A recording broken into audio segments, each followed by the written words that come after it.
All right. Welcome back to the Tuxes and Tomahawks podcast. I'm Adam Dorito here with Lieutenant Colonel Larry Brock, who I got to meet through a couple other people when I was at Trump Bedminster in New Jersey, learning about the January 6th debacle that's been going on with this administration that's currently in office. So, Lieutenant Colonel Brock, I just want to welcome you onto the podcast and thank you so much for giving me your time. Well, thank you. I appreciate being here. So tell me what's your background. Like, how did you even get in the military? Like, let's go way back. Where are you from? Who are you? Who is Larry Brock?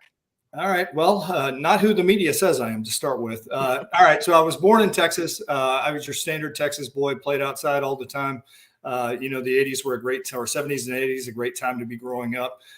Played football in Texas, same as everyone else did. But my father was in the Air Force Reserve. And he used to take me out to the end of the runway and we would watch F-105s take off. Prior to that, my grandfather fought in World War II. His brother did as well.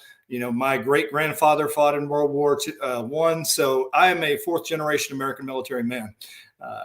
So I went to the Air Force Academy in Colorado Springs and did all right there. It's changed a little bit, but when I went there were still some hard times as a freshman. So I learned a lot, went to pilot training, was fortunate enough to finish in the top 10% and got the A-10 Thunderbolt, which was the fighter I wanted out of pilot training. And so I flew the A-10 Thunderbolt pretty much in every war that the United States has been in, with the exception of Bosnia. A lot of time in Iraq and Afghanistan, so very frustrated to watch how Afghanistan ended, obviously. Now, as far as who I am, unfortunately, I'm a two-time loser at the marriage game. Single, but I'm a father with a daughter that's graduating from medical school this coming spring, a son that's somewhere in Florida, just adventuring, and then another son that's 10 years old. That's awesome. So what years did you go to the academy?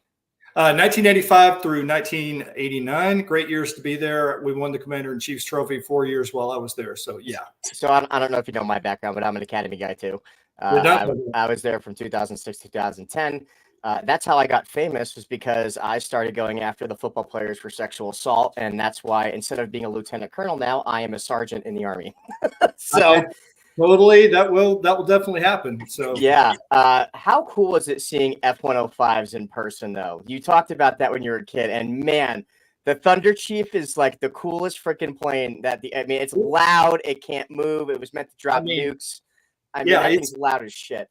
It is unbelievably loud. I remember having, the little earplugs, and then my dad would put earphones over me. And, I was so little that I would hold them on like that when they were taking off. But just 50 feet of afterburner, that plane's impressive. And then, now knowing what I do now, I appreciate it even more because, 2/3 of those things I think are parked on a ridge somewhere in North Vietnam.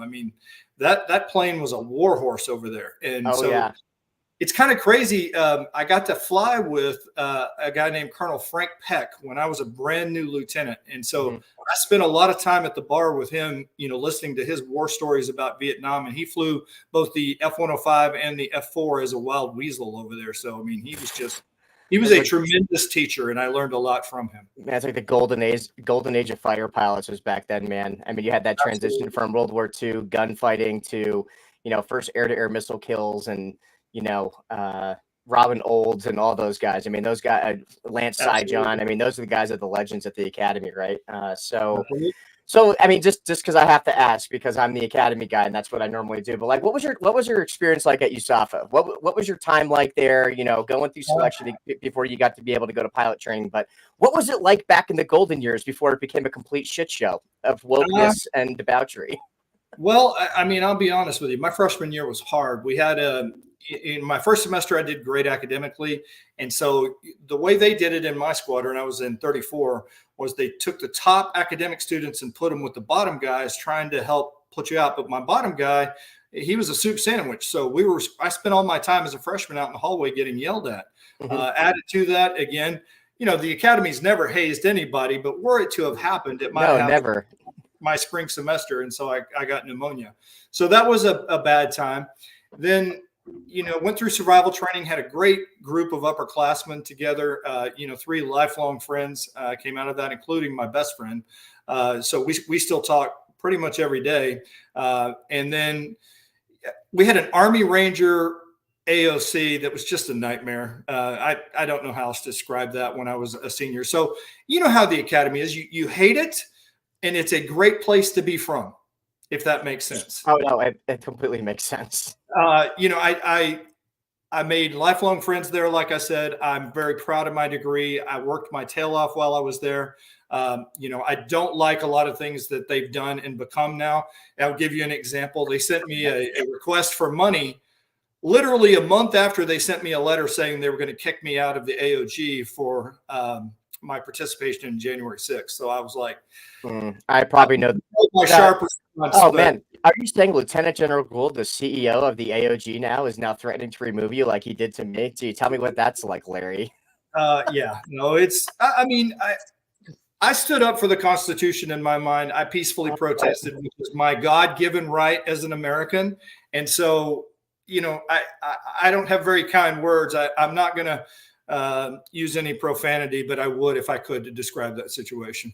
Oh, I mean, I get it, Larry. I mean, they're still withholding my degree and won't give it back to me, you know, even though I finished because of General Gould, right? And you know who he is, right? Like he's just the guy.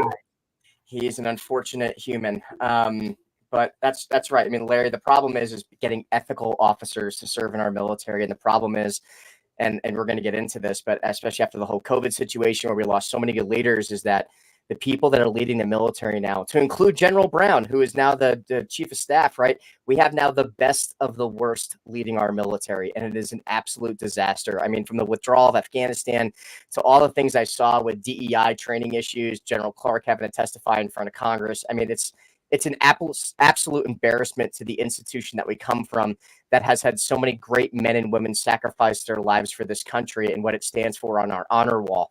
And it just, I'm trying to save the academy. That's my main mission. But, you know, you have heroes like you who have been through the ringer. I mean, you said you graduated in 89, right? Was that your graduating year? So you graduated in 89, and then you're going to pilot training, and then you're bombing tanks in Iraq. Like, tell me about pilot training. Because like I said, a lot of cadets who listen to this story, like they don't get to talk about the golden years of fighter pilots anymore, because right now it's all about drones and information warfare and psyops. And they kind of missed out on a little bit of the conventional technology transition. So what was it like graduating from USAFA, getting into pilot training and going right to the first Gulf War? All right. So I'm going to get there. Just let me back up just a second. So I wanted to be a doctor when I was at USAFA, but after my freshman year, I don't know, I just did. So after my freshman year, I come in and I had a great night out with my friends. This is back when the drinking age in Texas was 18. And it ties into your story, and that's why I'm going there. So I get a call that morning from my dad saying, hey, get out here. They got you a backseat ride in F4 Phantom because the unit there. So I'm like, Dad, I'm hungover. And he goes, I don't care. Get out here. So I drive out there, and I mean, it had late night with a girlfriend, late night drinking. So I walk into the briefing room in my nice little shiny cadet flight suit with my cadet bra. And these guys look at me and they go, are you drunk? And I was like, absolutely not. And then I was like, then they said this. They said, well, when was your last shot of alcohol? And I did this, looked at my watch, subtracted 12, and said, you know, I think like 7 o'clock in the evening. 12 hours bottle, sir. You're going to fit right in here. So we proceeded to go up, and I had a blast. It was absolutely outstanding flying. And I landed from that sortie, and I was like, I got to do this for a living. So what was it like flying in an F4? I mean, I got to fly F-16s for a little bit when I did my cadet time. So what was it like flying in that freaking ugly? It was incredible. I mean, it is like literally a rock that's being powered through the sky. That's what it is. We were doing things that were illegal when I was in the Air Force called fly swatter pop. So we went out and did an air-to-ground mission on Fort Hood, where we're going up, rolling inverted, pulling down, and then too many guys killed themselves, so the Air Force banned those, the straight down. But we did that. Then we went up and hit a tanker, and then we did air-to-air. So I got the whole gamut, threw up a couple of times. It was outstanding to fly that airplane. And, having flown that, again, I barely remember that. It was when I was a freshman cadet. And then, flying the A-10. And then I actually got an F-15 front seat ride because I trained some test pilots as well. I mean, just the F-15 is a Cadillac compared to the F-4. The F-4 is, an old sturdy truck. The A-10 is that reliable killing machine. I love it so much. But the F-4 or the F-15 was just a piece of work. But back to that was kind of an exposure to the fighter pilot culture. And so again, now let's go into pilot training, which was your question.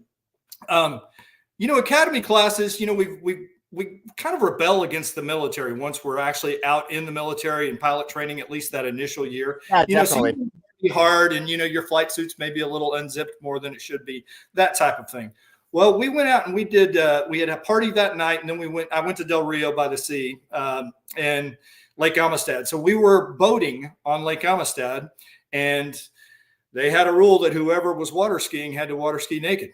So I happened to be water skiing, and I went right by the wing commander's boat with his 2 college-age daughters. And on Monday, I get a call in to go see the wing commander. Now, my flight commander was just dying laughing because he's asking me, what did you do this past weekend? I said, well, I went water skiing with my class. Now, at the time, I'm bald now, but at the time I had a bright red hair, and the carpet matched the drapes. So anyway, we went out and water skied. And so I go in, and my flight commander's dying laughing. He's like, son, he goes, you screwed up, but just shut up, take your licks, and you'll get through this. So my first 2 weeks of pilot training, I get a letter of admonition from the wing commander for water skiing without clothes on. Now, here's the crazy thing.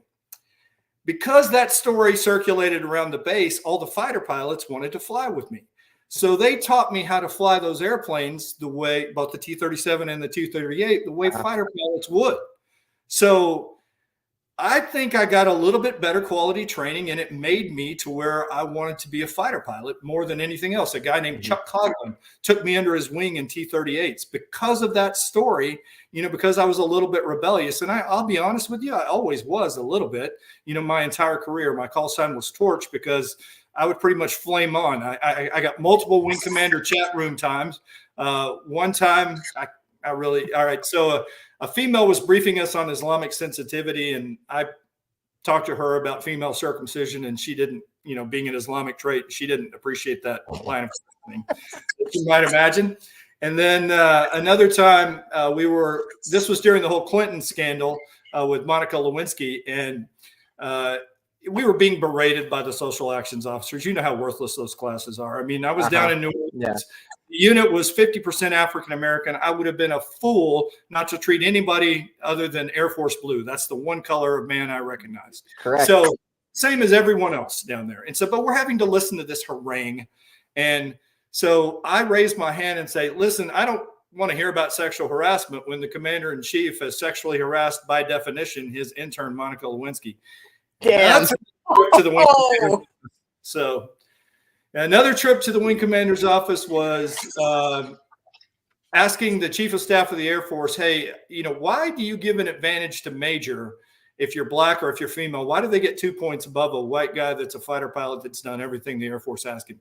That question, another trip to the wing commander's office. So that being said, I knew my time in the active duty was limited, and I went to the reserves. So let's back up a little bit more. Yeah. In 1993, I was part of a drunken fighter pilot party that was publicized in the Air Force Times. So this was not my first time to be in the Air Force Times, January 6th. Now, let me tell you what that consisted of. A bunch of guys with whiskey and bourbon in hand standing around a campfire singing fighter pilot songs. That was the extent of the drunken fighter pilot party, which happened to be in Kuwait. Now, it did happen. General Order 1 wasn't in effect. So, I took my lumps as a man, even though my squadron commander was nodding, talking to me about my lack of integrity when I had carried his drunk ass out of an Aramco party. But hey, whatever. you know how that goes. So yeah, I do. That kind of set the tone for me getting out. So when I came to apply to go into the Air Force Reserves, I mean, literally, they're falling asleep in my interview, 2 of the 3 flight commanders, because they'd gotten so drunk the night before, until the squadron commander asked me, do you have any skeletons in your closet? I know he knew the answer. And I go, well, yes, as a matter of fact, I have an Article 15 for drinking in the desert. Boom, heads popped up. And they go, excellent. They go, you weren't the guy on the plane. And I said, no, but he's a good friend of mine. There's another story we can't tell. And then so that got me hired in the Air Force Reserves. Now, in the Air Force Reserves was still the golden age of the fighter pilot. We got absolutely so hammered on Friday nights that no flying was done on Saturdays because they knew we were going to come in and drink and carouse and party and have fun together. And then on Saturdays we would, do the bogus academics and then go off and fly. But, flying with your best friends cross country, having a great time, and then, getting to go to war and flying with those same men. I'll tell you, the U.S. doesn't understand the commitment and what it gets out of a reservist, because you as a citizen preserved my almost 3,000 hours worth of time in the A-10 for about $35,000, whereas a pilot in the Air Force that's 1/3 as experienced, you're paying him with a bonus probably six figures. So, we would augment with the active duty so that we had all this experience merging with the active duty lieutenants and new guys that didn't have the experience. And it made us a very, very lethal fighting force. So, I feel I lived still in the golden age of the fighter pilot, but it was definitely waning as I got out. Again, Colonel Frank Peck, he taught me to fly low. He taught me to drink hard and to chase women, which I did with the exception of when I was married. So again, that's what fighter pilots were expected to do. Down in New Orleans, we would not hire you if you didn't drink unless it was for a religious reason. If you just said, I'm a staunch Mormon or a staunch Catholic, we're not going to hire you. So now, of course, that wasn't officially written down, but that's the Larry, I was born in the wrong goddamn generation, I tell you. I mean, like, I got an Article 15 for fraternization, for turning in a bunch of kids for doing drugs and raping each other. I mean, that's what they ruined my entire flying career for. Like, I was the Air Force Academy disillusioned me so badly. I cross commissioned to the Marine Corps, went to Marine OCS while I was a junior, came back, had to knock out 2 more semesters. I had a naval aviator slot. I was going to be one of the first F-35 guys. And then General Gould pretty much told me to go fuck myself 30 days after graduation and pulled it off. You did more shit than I ever did in the military. And I'm a little jealous. I'm a little jealous. Believe me, there are things that I haven't even talked about yet. I mean, you don't even have to, I can imagine. I'm so thankful cell phones did not exist, because Colonel Frank Peck, the one thing he told me was, son, you need to learn to fly this airplane as low as you can, because if the Russians raise the balloon, that's the only thing that's going to keep you alive. So trust me, I did what the man said. I mean, and you're seeing the effects of the tactics that you were training in now, right? We're seeing actual Russian warfare take place in Ukraine, which is exactly what the A-10 was designed for. I mean, we're seeing basically World War I right now, right? And it's insane, because when I got back in, I found a loophole to get back in with the governor of the state, because they gave me an RE4 code, which said I can never serve in the U.S. military ever again, even though I got a general under honorable, which makes no sense whatsoever. So I found a loophole. I got back into the Guard. I joined 19th Special Forces Group as a parachute rigger. Started jumping planes and supporting Green Berets, and then now I'm in the reserve. I'm an intel guy. So actually, Gabbard was my most recent commander, which is hilarious. So went to CENTCOM, did all those things. But when I was in CENTCOM, like, I was there for the Russian invasion of Ukraine, and I was there when all the serious stuff was popping off with ISIS, and we were smacking dudes in buildings up there with, I was supporting the HIMARS unit out there, but, 75th Rangers, doing all that intel work with those guys and General Kurilla. But, you bring up a very important aspect that I think a lot of cadets at the Air Force Academy who listen to this, and anyone else who listens to this podcast, doesn't understand, is that we need men to fight wars. And mistakes are necessary in order to learn what your limitations are, because when it comes down to brass tacks and people are shooting at you and you're dropping bombs, you can't have people that are hesitant in making decisions because they're afraid of getting in trouble or breaking the rules. Because when it comes down to it, like, people want to kill you all the time. And actually, there was another grad, I forgot, I think it was a 2002 grad that came and spoke. He almost got kicked out of the Air Force. He was a shitbag at the academy, so to speak, shitbag. And you know what I mean by shitbag? Just people that the superintendent doesn't like because you break the rules and go out and drink and do whatever else, right? But he was at the time when we were still flying the 53. So he was a AFSOC dude flying the 53 Pavlo, and they had a rescue mission come in, and 2 of them had to go out and pick these dudes up in Iraq. And what happened was that there was a bunch of Marines getting attacked on the ground while they were en route. And he did an emergency landing and loaded them all up onto his 53 en route to the mission that they were going on. And he overloaded and over-torqued the helicopter at like 110%. And literally almost burned the motors out and crashed and killed everybody, but he saved everybody. Was that the right operational decision to do, to push that aircraft to its absolute limits, according to operational doctrine? Yeah, he was wrong. But was he going to sit there and let those 30 Marines die on the ground? No. And yeah, it could have went bad, right? He could have killed a whole bunch of people, but he got his ass chewed out, lost his wings for a little bit over it, got him back eventually. But, he sat there and spoke to our class at a Arnold Hall briefing. He goes, I don't care about all these people in this room. Yeah, you were my commanders, and I don't regret a single fucking decision that I made. You know what I mean? There's a time and a place where, and combat is that time and place where you need to be disobedient at times. I'll give you a perfect example. Now you got to play the game to get there. Yeah. And you must do that because the American military needs actual warriors. But so let me tell the story, and then I want to kind of focus on one thing you said. So Bagram, 2002, we're there, and we would send our people out because I'm going to call it the big command and control system of the Army and the Air Force hadn't really moved in yet. It wasn't totally integrated. And so we would go to these briefings to figure out what was going on for that day. Well, the Air Force fragged me to be like 150 miles away from where I knew I needed to be. Now, I did everything I could within the system. I called to try and get my tasking changed. I spoke to all the different people. I even called the AWACS commander that was going to be on the mission that night that had the ability to retask me. And he goes, listen, I can't change this right now. And he goes, but I'm going to change it in the air. You just tell me what the weather's doing. And I was like, the weather's clear. And he goes, you just tell me what the weather's doing. That way you can be where you need to be tonight. And so that's what we did is we said, hey, there's weather, in the middle of Afghanistan. And so I couldn't go where the Air Force tasked me. And I went where I needed to be. So sure enough, that helicopter exfil right on the Afghani side of the border. They take off. They take a little fire. The guy jinks. He hits the side of a mountain with his propeller. All right. And then he sits down in the middle of a wash in the middle of this town. So, my first clue was, hey, gun hog. I can't remember what the call sign was. Say playtime. Now, anytime that answer comes to, or that question comes to an A-10, you say 45 minutes.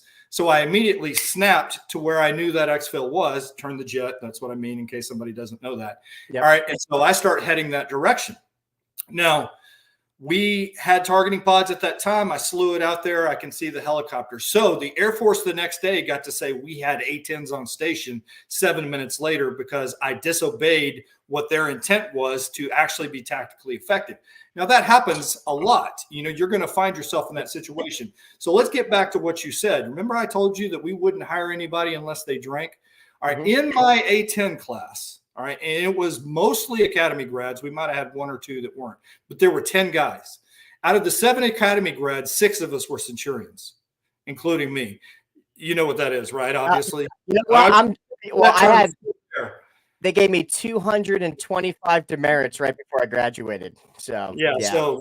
All right. So I had I had over 100 hours marching back and forth with the rifle. Hell yeah, good job for you.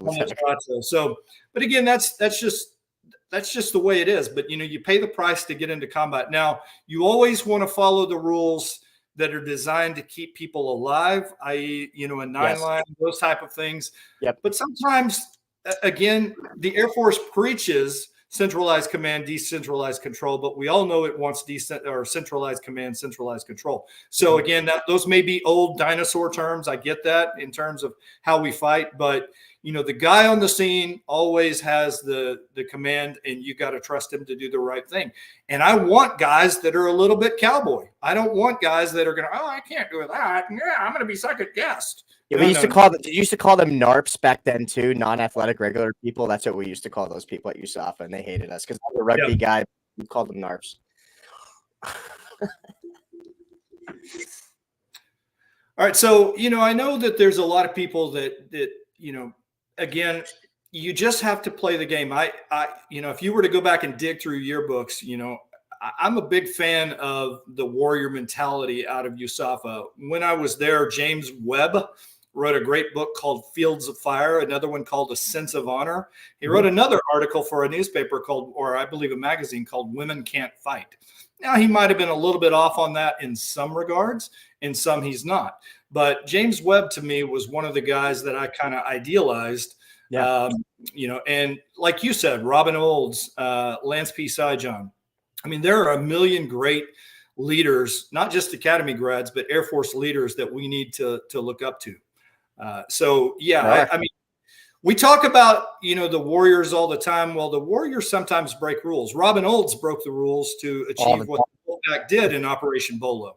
So let's not pretend like the Air Force, but the Air Force takes all the credit for it. Again, Saigon graduated with probation rank on his uniform, but nobody wants to talk about how there's a building named after him, right? You know what I mean? Like, again, like I said, some of the finest men I had the privilege of serving with were centurions. Yep, I would agree with you. Play the game, get through USAFA, get your commission, get in your airplane, and fly, fight, and win.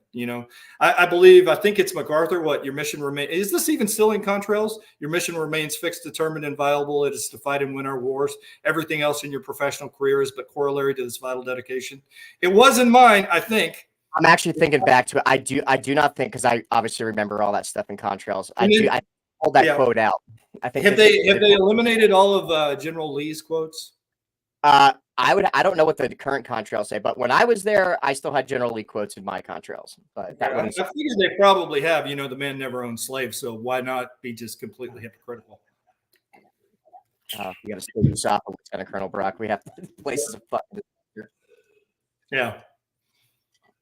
No, but I mean, I completely agree with everything that you're saying, and that was honestly in 2008 when I was there. I decided that the Air Force wasn't for me because I saw it starting to go woke. I saw it starting to change, and my friends from high school were making fun of me because they're all deployed. I mean, one of my best friends from high school was in the 173rd Airborne Division in the Korengal Valley in 2007, a year after he graduated high school, and he's like, "Hey man, where the hell are you? We're fighting the war over here, and you're sitting around." Playing, I want to be an officer at USAFA. And I said, fine, I'm going to cross commission to the Marines. And that's what I was going to do. And, like I said, dealing with the woke people or the people who don't understand what it means to be a warrior at USAFA, we're starting to run that place. And they were more worried about optics, and they're more worried about diversity, and they're more worried about, what the optics were about for football and making money and all this other stuff. They completely lost what we're doing. And it actually happened in my class. I mean, one of the hardest reasons I had getting back in was because Obama got elected in 2012, like 2 years after my whole debacle there. And we had the sequestrian. And most of the guys in my class were being screwed over in pilot training. They were being withheld. They couldn't get in. So by 2015, 2016 timeframe, when all the guys in my class were supposed to be the senior captains, being the flight instructors, and everything else, they had a huge gap in knowledge because guys were getting out and leaving, or they got riffed. You know what I mean? So now you had all these new guys coming in. You had all these old guys who were kind of standing because they played the game. But then you had this, because most of the Air Force and most of the people and, leaders in the military are that middle section, the captains and the majors, right? And they didn't have the experience base. And then we started having all these Class A mishaps, and guys were getting killed in pilot training, and guys were crashing aircraft. And we were told we weren't allowed to drop bombs on target. We weren't allowed to fight the wars anymore. We had to be nice to these people. And it's like, did you guys just forget that these people were literally pulling hostages up on TV and cutting their heads off? You know what I mean? Like, and they forgot what was going there. And then Trump gets elected.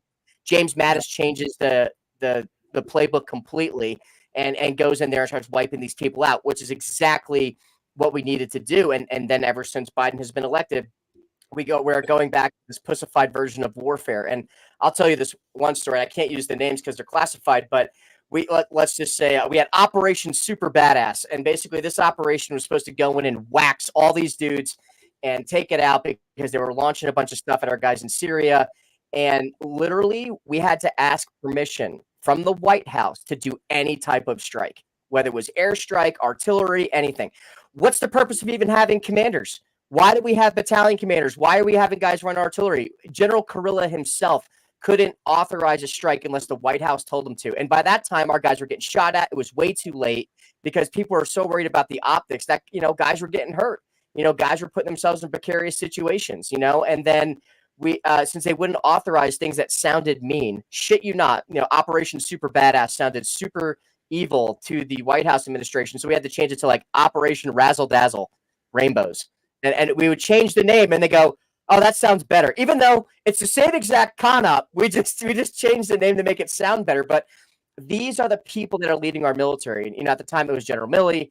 It's just, I have no idea what the Secretary of Defense is even doing now. They all want to play politics, and they don't understand the purpose of the military is to kill people and break things. And we're not doing any of those things. And now we are disillusioning our service members at our service academies. The whole COVID thing was an absolute debacle at USAFA.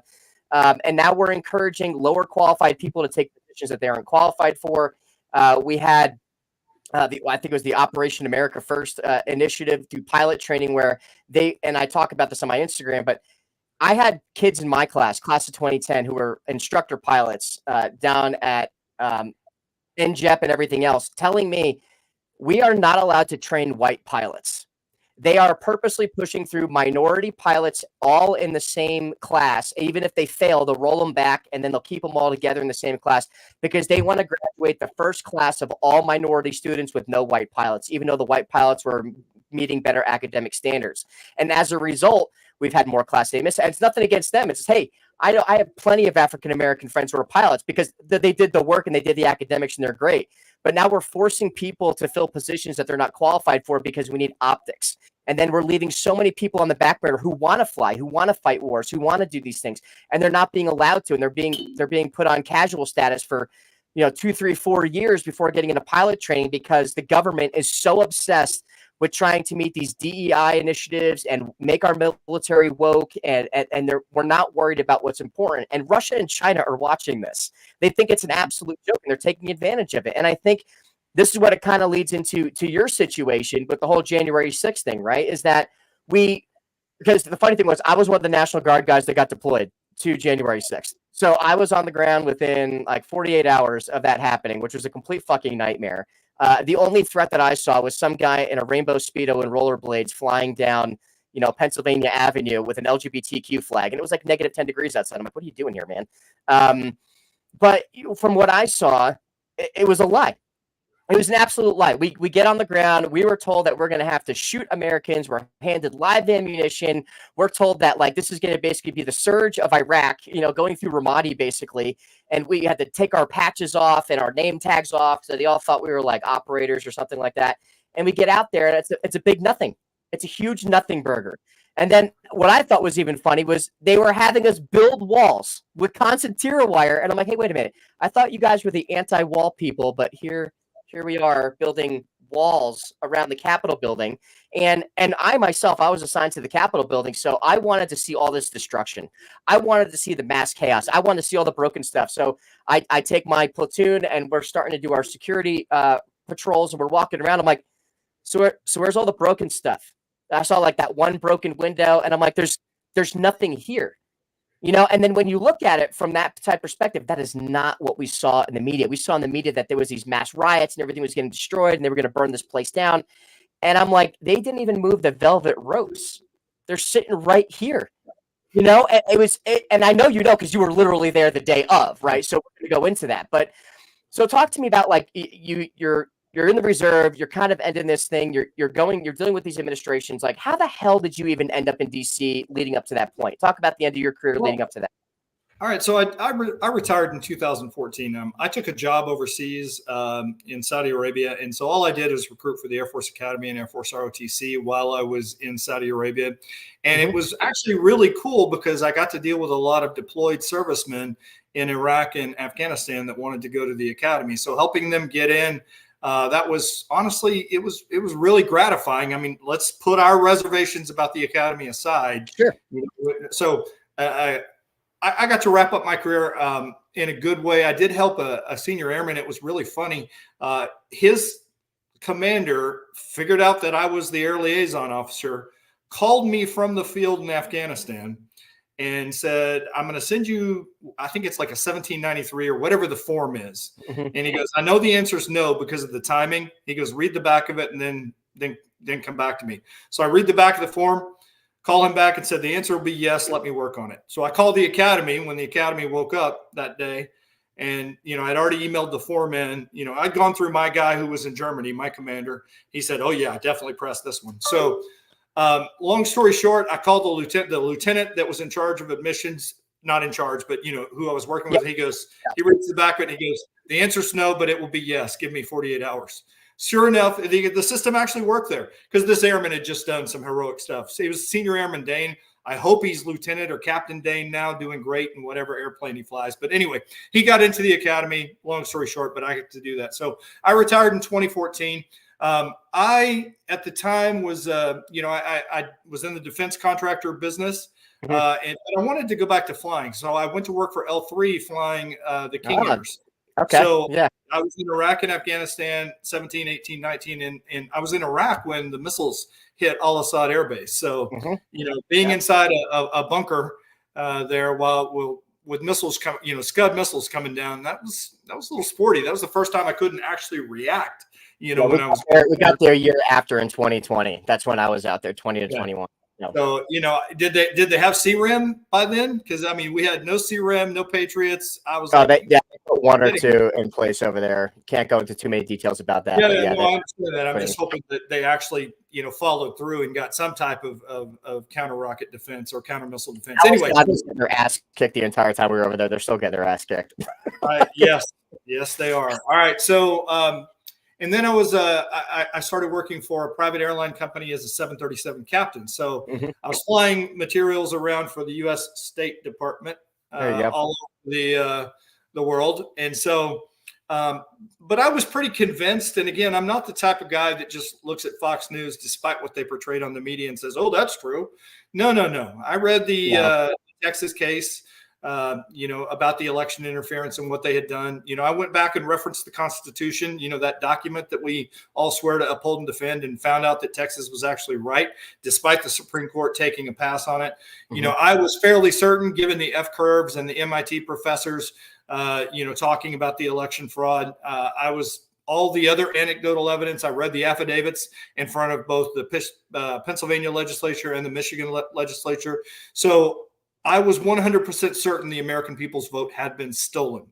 Now, again, I have the right to peacefully assemble. I have the right to protest. That is a First Amendment right. So Private Citizen Brock went and peacefully protested. Now, did I have body armor on and helmet? Yes. Why? Because the two previous Trump rallies in D.C., BLM and Antifa had assaulted Trump supporters. Now, as we know, PPE, personal protective equipment, is just that. It's not offensive. And so for them to actually make a big issue of that, oh, he's wearing scary military stuff. Yeah, that's me being smart because I am walking into a hostile zone. Now, one can say justifiably, why would you ever go somewhere in peacetime America where you require body armor? Well, if the Constitution is being thwarted, if the people's choice of presidents is being stolen, maybe I should protect myself a little bit. So January 6th, I go there, and by the time I got to there, the ski barriers had been removed by a federal agent or informant. Again, he's never been arrested. They have the guy on video that's done it. The RAEPS breach team had done its work. All the bicycle racks were gone. So I just walked right up there, walked right by 4 Capitol policemen and right into the Capitol. They'd never said a word to me. Well, if you're such a threat and this was such a thing, then why wouldn't they stop you, right? Like, in my opinion, especially, like I said, my experience being there, they let those people walk in. This was this is a very orchestrated event, and I could tell you because I was the guy that was sent there to stop it. If you know what I mean, right? No, I mean, there is no doubt it was orchestrated. I mean, the real smoking bomb to me, or smoking gun to me, is the pipe bombs were set to go off right around the same time as the RAEPS breach, the 2 of them. So again, the pipe bombs, they know who that person is. And, we once we have access to government facial recognition software, we'll be able to pull in the other 4 or 5 IDs of the federal informants or agents that actually open doors and open barriers to get us in. But anyway, so getting into my own actions, I did walk into the building. No, I should have thought, hey, it's probably a restricted area. Given my military background, there's no way I can not plead innocence. But I mean, I should have known that. But, I thought that they had let us in. I truly did. Having walked right by 4 policemen, I walked by more policemen as soon as I was in. I talked to probably 20 of them. All right. So I walk in, I walk towards Speaker Pelosi's office, decide not to go into the rotunda, look around, pick up a little trash, throw it away. Go into the main rotunda, take pictures. There's video of me doing that. Then I went down a set of stairs and I saw a crowd talking to policemen, trying to get them to open the doors. They didn't do it. And on my way around, I stepped on a pair of flex cuffs and pick them up. So I gave the left a great visual a little bit later on. So I picked those flex. I probably walked by 10 or 20 policemen. All right. At some point, I put the flex cuffs in my jacket and threw them away. That's the extent of that. But the government had the video of me picking up the flex cuffs when they were telling everybody that I brought them to the Capitol. So they deliberately lied and misled the American people. Again, it's all on my website, LarryBrockJr.com. It's me in a little green shirt. You can see it's about a 10-minute video. You can either believe the government or your own eyes. Now, I realize a lot of people will choose to believe the government still. But anyway, it's their videos. This is just government videos that I put on my website. All right. So at one point in there, I stopped a guy that was chasing a plainclothes Capitol policeman. I didn't know who he was. I just didn't want to see any violence. So I physically grabbed a guy and stopped him and got between him and another guy. That Capitol policeman, Nairobi Timberlake, testified on the stand that I had used my command presence to protect him and his partner. His words, not mine. Your command presence? What does that even mean? I don't know. He's trying to make me look scary, like I was in charge of this or something. Anyway, so, all right, I walked down to the Senate floor. I saw a man sitting in Vice President Pence's chair. I walked into the Senate, told him to get out of the chair. I stopped another guys from vandalizing the Senate. One guy said we should trash the place. I said no. And then another guy was trying to take something out of Senator Romney's desk. I told him, no, just take a picture of it. So again, all on videotape. Go there, look with your own eyes. All right. Then I walked up to a Capitol policeman and said, hey, I'd like to leave. Can you tell me where the nearest exit is? And he goes, I'll walk with you. So we're walking and talking, and the government mysteriously lost that video. And then he exits me. He takes me to an exit that has 8 policemen in it.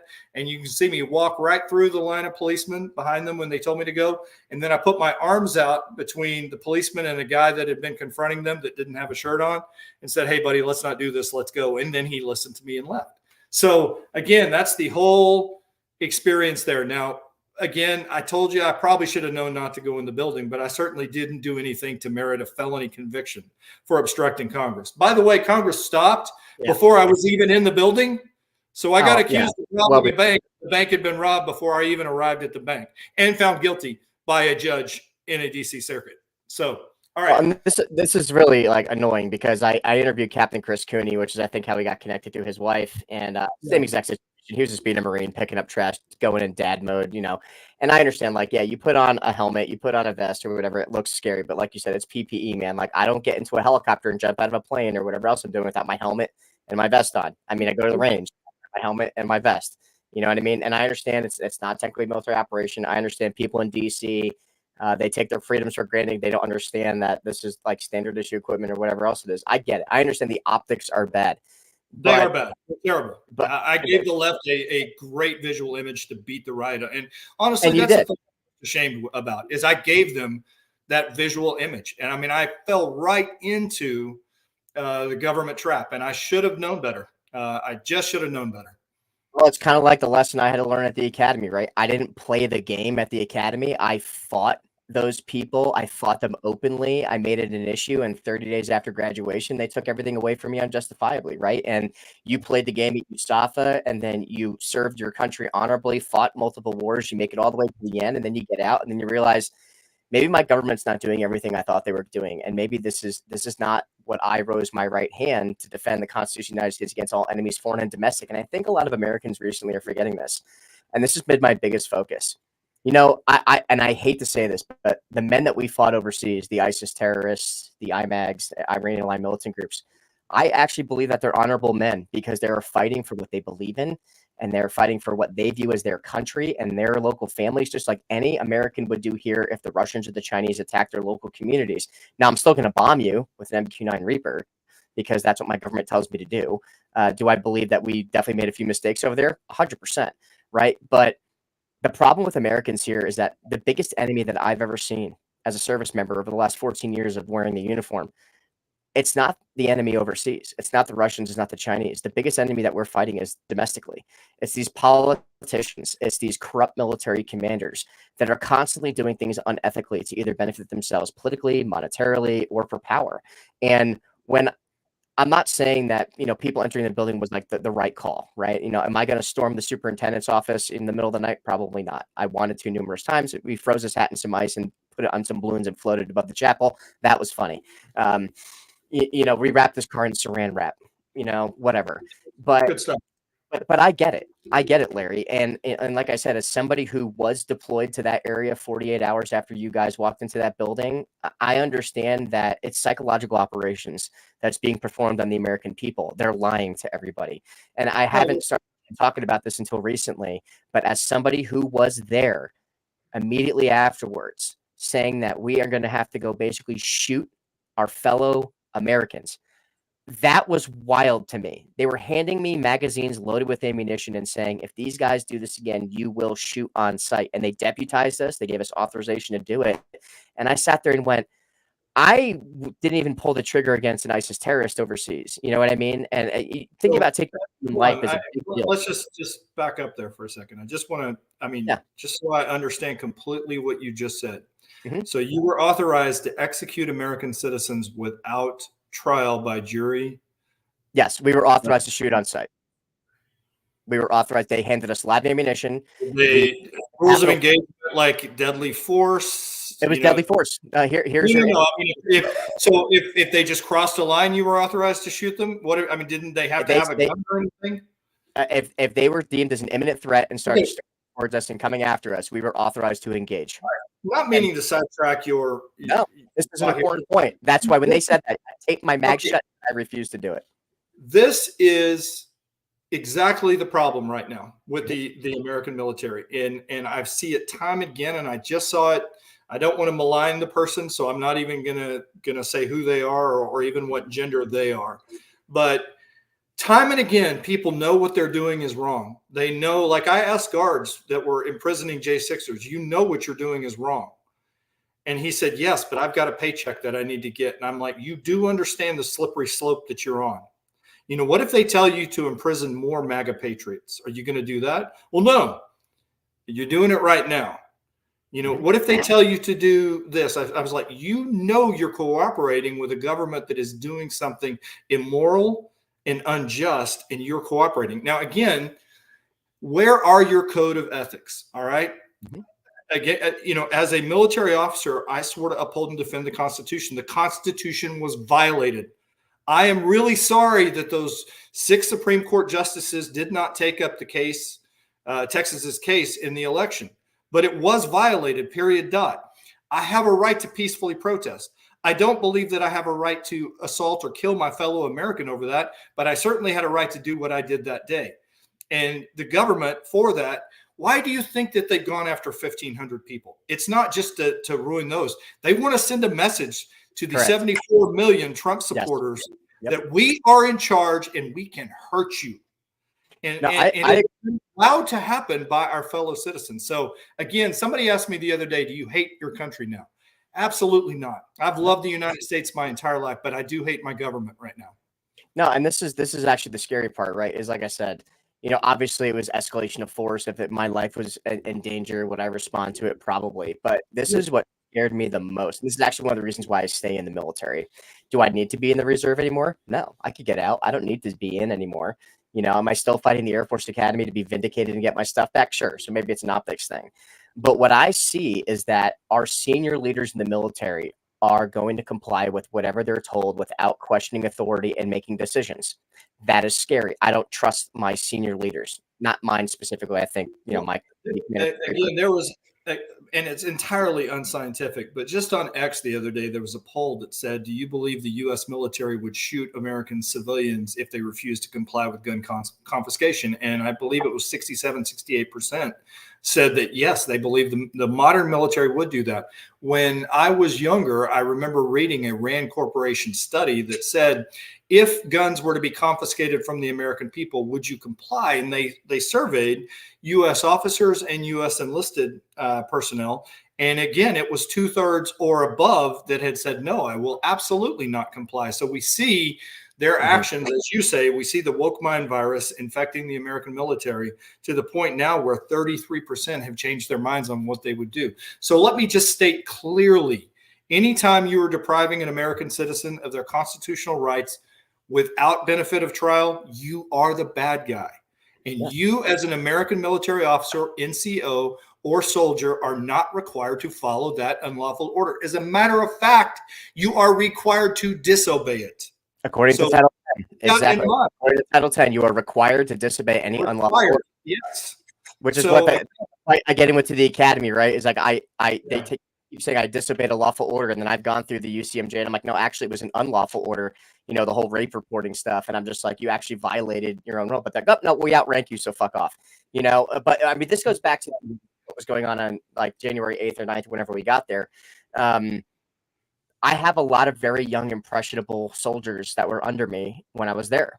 And I wanted to make sure that I was the leader, that if something bad did happen, I would tell them to stop and consider, and not that they would just blindly listen to some lieutenant colonel who said, throw a mag in and start shooting, right? Because there's no way. And I my butt stock you in the face if you try to get in my face or throw a brick at me, but I had a Kevlar helmet on. I was fine. Yeah. You know what I mean? But like, that's why you wear your PPE, right? But the thing was, what I am definitely worried about is the younger, very impressionable people that are serving in our military right now who have only been told to comply with whatever they're being told. And that's why they got rid of all of those people during COVID, the people who question authority. Currently, a lot of senior leaders in the military do not question authority. They're just a bunch of yes men. There's not a lot of good NCOs and field grades and junior officers now who are going to go against the grain because they're afraid of losing their job or losing their promotion or everything else. I'm not. I'm just like you. I'm supposed to be an O5 and I'm an E5, so I don't give a shit. What are you going to do? Oh, you're going to kick me out again? Oh, whoop-de-doo. I'll just go back to my civilian job. I don't care. Like, and they hate that. And that's what I encourage all people who listen to this is that be ethical in everything that you do. You know, like Patton says, you're always on parade and your men are going to watch you, what you do in your duty and in your private life. Right. And I see people operate on two different spectrums. I'm always going to be the same person. And this is what's so important about, I try to encourage people to get involved in local politics now. As I said, these people are continuing to run the government and they're completely unethical. Right. They literally had a coup yesterday with the Colorado GOP where a small group, actually, he's an Air Force Academy grad. His name is Eli Bremer. And he overthrew the Colorado GOP by himself with 177 people. Right. And now and he wants to do open primaries. And he's the people that we don't like from USAFA. Right. And I think you know what I mean when I say that. Right. But this guy is taking his own personal power and motivations in order to dissuade other voters and overrun Americans and do whatever they want. And you will comply with whatever I tell you to because I said so. And when are people going to stop this? You know, whether it's getting involved in your local politics, whether it's advocating to do the right thing, it's okay to be moral. It's okay to be, have good Judeo-Christian values when it comes to these things. And what concerns me about your case is that literally if the Biden administration / Harris administration continues with this, you're never going to get justice. Because, I mean, I have fought the Air Force Academy in 10th District Federal Court, right below the Supreme Court. The judge came back and they said, when they falsified you don't know my whole case, but they falsified my medical records and said I was crazy too, right? To make me look non-credible, right? When I was making these rape accusations and stuff. I've seen that before. They've done that in a couple of J6 cases as well. Yeah, exactly. And I sat there and just go, the judge came back, Chief Justice Bremer, and he said, your constitutional rights were violated, Adam Dorito. But the military is a separate society and should be treated as such, and we will not tell the military what to do according to Parker versus Levy. And I sat there and just went, wait a minute. You're telling me that the military now, the government, basically, is the fourth branch of government, and they don't have to abide by the Constitution or what Congress mandates that they do? That's scary. And that's where we're at right now. That's where the slippery slope has escalated, right? And this is why we need to get people like you vindicated. That did you make a few mistakes in your life? Did you show up in a helmet and a vest that had bad perception? Yes. Was that illegal? No. You know, and so I don't understand that. Like, it's just because of its bad optics doesn't mean it's illegal. Well, right? I mean, we made several arguments there. Again, my rights were violated. You can't get a fair trial in DC. Well, let's not sidetrack there. Let's stick with your topic. Federal judges just have way too much power right now. And in my case, I won an appeal. The Supreme Court just threw away the only felony I had, and Congress changed the law to where my sentence should have only been 0 to 6 months. Well, usually they sentence you at the bottom of your guideline, but the judge just chose to sit on it. He did nothing just to leave me in jail. Now, what that enabled the Springfield Gulag administration to do is they literally put an actual member of Al Qaeda named Abid Nasir sleeping less than 6 feet from me. Now, that's how they do it in prison. If they want to get rid of you, is they'll put somebody that could be harmful to you in close proximity to you. The same captain that was in charge of Springfield was also at another prison, USP Thompson, and his staff put a Jewish man in with 2 skinheads, and they beat him to death. So again, this is who we're dealing with. We're dealing with evil people that are willing to twist and do things that are just absolutely mind-blowing to those of us that do believe in the rule of law and the Constitution. So, well, you know what they did to me, Larry, with my whole case, what they still continue to do, they hacked my phone, they hacked my email, they hacked my telephone calls with my lawyer, they went and destroyed my entire cell phone. They had me follow when I was in 10th District Court with these clowns at the Air Force Academy with General Gould and everyone else. I was being followed to work. My house was broken into and raided, and then they tried to claim that it was a meth head. Right? I live in the middle of nowhere for a reason. I live on 12-acre farm in the middle of nowhere. Nobody comes out here, not even a trick or treat. Okay. And you're telling me that this person randomly broke into my house in the middle of nowhere and they were just there and all my stuff, all my paperwork for my casework was gone through. Oh, that's magically delicious, right? Just like Lucky Charms. It's lucky, right? So I have experienced the retaliation of the U.S. government, basically a little bit different context, Air Force Academy and military wokeism versus January 6th, but it's the same intimidation tactics. And this is why I started the podcast. This is why I talk about this. This is why I interview cadets and grads and everyone who's experienced this stuff, is because if we do not stand up and do something about it, well, who is going to? Am I just going to magically hope that my congressman's going to do the right thing? No, but I'm going to show up to his office and start knocking on doors. And if they don't do their job, I'm going to vote them out. And I'm going to teach people in the state of Colorado how to be precinct representatives and state, central committee members and start voting these people out. Because what I saw with, like I said, this recent Air Force Academy grad who overthrew the Colorado GOP, he didn't do that for the will of the people. He did that for the will of himself and 10 people that he's working with. And this is who's running the government. And this is who picks your congressmen and your senators for your state for federal elections, right? It's a very small group of people, and it's dangerous as hell, Larry. It's dangerous.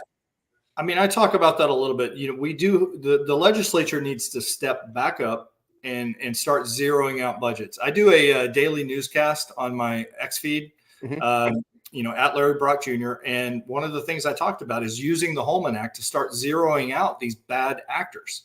The FBI, I'm sure you saw the news, Meta came out today and said that they had been pressured by the FBI to basically interfere in an election.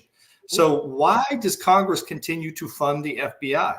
Why do they continue to fund this DC circuit and the U.S. Attorney's Office that are interfering in our election by holding or trying to try President Trump on bogus charges? Again, this is all connected and they make money out of it. That's why it's a cabal. Like it literally is. No, you're absolutely right. We need to understand that it is a uniparty sitting there in D.C. that is only interested in itself and perpetuating its own power. And so, 100%. We have got to step up at the local level so that we can step up at the national level. Now, again, there is a choice to be made. On November the 5th, again, I don't want to talk about the possibility that they're going to rig the election or steal it again, which probably will happen. They're trying really hard with this illegal immigrant stuff. You have to get out and vote. If you've ever voted, if you ever cared about your freedom and your republic, if you ever cared about this country at all, you must vote and take 10 people with you to vote. We cannot lose this election or we slide into communism. No, I agree. I believe this country will not exist within 2 years of a President Harris administration. And that's not even hyperbole at this point. I've seen it in person because I came back from deployment and, like myself, I had to deal with a cheating wife on my deployment. So I had to get rid of her. Right. So these are the sacrifices you make for your family and your children and everything else. And all you want at the end, I always use Captain or Major Dick Winters at the time at the end of Band of Brothers, when he gives this quote, he's God, if I ever make it through this, I promise to live in peace for the rest of my life. And that's what most of us want.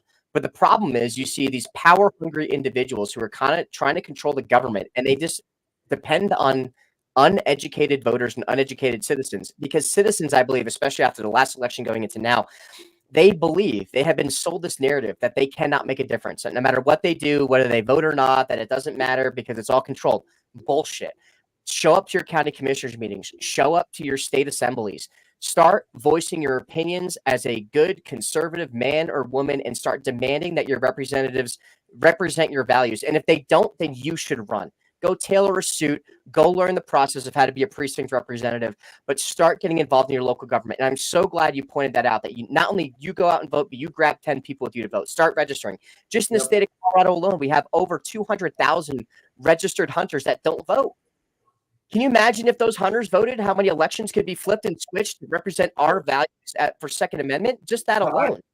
Again, and most guys hunt with people. You don't usually go by yourself. So, get your friends out and go out and vote. Like you said, I volunteered to be a precinct chair here in the state of Texas, and they wanted to say yes, but I'm still a convicted felon until the 1st of November, when that gets overturned by my judge in the DC circuit. So I can't be a precinct chair, but I should be able to vote on the 5th of November. Right. So that's, but you understand that that's the process and the way forward is you can't depend on anyone else to do it for you. You have to do it yourself. You have to. John Adams said that this Constitution was made for a just and moral society, and an active. You have to be an active participant in this republic. Yes, and if you're not, it will fall. And we're seeing right now that it is falling because we're not a just and moral people anymore. One thing I did take away from the academy, again, I hope it's still there. We will not lie, steal, or cheat, nor tolerate among us anyone who does. Mm-hmm. Cadets actually lived by that code when I was there. Not to say there weren't some slip ups, some guys that made some mistakes, and honestly, they paid a really high price for that. Mm-hmm. But at the same point in time, it was a good thing to see and a good thing to live under. I mean, I myself signed in late, 3 minutes late. It was 20 hours of my life for 3 minutes. But it was a nice little integrity check for later on in life. So again, that's just. I hope that's still true of the academy. I hope that there's still some integrity there, but they're struggling with it really bad right now. And I think it's because a lot of these young cadets do not have the leaders that are like you, that they can look up to and say, this man's fought a war, this woman's fought a war. They understand that the rules can be bent in certain situations, but it's about defending the Constitution against all enemies, foreign and domestic. And like I said, they've had a lot of issues with that lately. But my objective, long run, is to save our Air Force Academy, save West Point, save Annapolis, because we need our federal service academies to bring future leaders into this country, whether that's Congress, whether that's, what military, whether that's CEOs or whatever it is. The academies do play a really important role, but the problem is if you have unethical people leading the charge right now, and it's putting a mind virus into the population that it is very difficult for people to stand up and do the right thing. And I just want to applaud you for doing what you did. I know this must have been extremely hard for your family and your kids and everything else that you've been going through. I mean, I've experienced similar things in my case. I mean, heck, there's members of my family that still don't talk to me after what happened at USAFA, and me fighting the federal government openly and going to DC and knocking on doors and getting myself involved in the shit show. And you've done it too, right? You understand that there is a high price to pay for being ethical and moral and demanding that our Constitution is unwaverable in the rights that we swore to defend and raised our right hand to. And I'm proud of you, Larry. And I'm so glad that we got to meet and talk about this, and I hope that we continue this conversation in the future and we help to vindicate others, because if we don't stand up and say something, then who else is going to? No, you're absolutely right. Again, all that is necessary for evil to triumph is for good men to do nothing. We know it, we hear it, we see it. How many people step up and actually live it? So to those cadets listening at USAFA, okay, read your history, because you're probably not going to learn the things that you need to learn right now. I mean, I obviously don't know what is going on at the zoo. You're more dialed in than I am, but there are blueprints on how to be a good military officer, and there are blueprints on what is expected of an American military officer, and follow them. I am on X. You can ask me any question there. You can feel free to DM me if you're a cadet. I'll answer as truthfully as I can any questions that you might have. That's awesome. And I just want to ask, like, if you could give one piece of advice to any academy cadet at USAFA right now that's going through some hard stuff and trying to understand, like, where am I going to be as a second lieutenant, from all your combat experience and all the bullshit you've dealt with defending our Constitution, what is some words of advice you would give them? Well, I would say volunteer to serve your country overseas to get a real view of how precious and special America is. Always volunteer to fight in a war zone. Why would you do that? Why would you put your little pink body in harm's way for the country that maybe doesn't love you, maybe doesn't even deserve it? Because it says who you are as a man and who you are as a woman. So you step out and you fight for this country, you give of yourself, and you will be imbued with something that they cannot take away from you. When I was in the hole, when everybody in my life was telling me that, you're a bad man, now you're a convicted felon. Inside the prison, they had a crazy guy in my cell with me trying to kill me. I was in the hole for 127 days straight. So they could never take away the fact that I had saved American lives on the battlefield. They could never take away the fact that I had found bad guys to kill, that I had helped Americans. I knew who I was. I had a high internal locus of control. So that's why I tell you to volunteer and see what the world is outside of the United States. That way you don't succumb to the propaganda. But always remember, your mission remains fixed, determined, and inviolable. It is to fight and win our wars. So you have to get to the war so that you can fight and win them. And if you don't do it, who will? Isaiah 6:9, live it. Anyway, that's what I'd say. I completely agree. If when you leave this country and you go see how the rest of the world operates, you have such a deeper appreciation for America and why our Constitution needs to survive. That was a great piece of advice. I want to thank you again so much, Lieutenant Colonel Larry Brock. This has been an inspiring thing even for me to keep me motivated, leading my guys through all this shit right now and doing the right thing. And like I said, I appreciate you coming on this podcast and giving these words of inspiration and being honest and vulnerable, because if we can't have these open and honest conversations, we're screwed. We're screwed because the propaganda machine is going to drown our voices out, and we need to stop it at all costs. All right. Totally agree. Thank you for having me on. Oh, thank you. All right.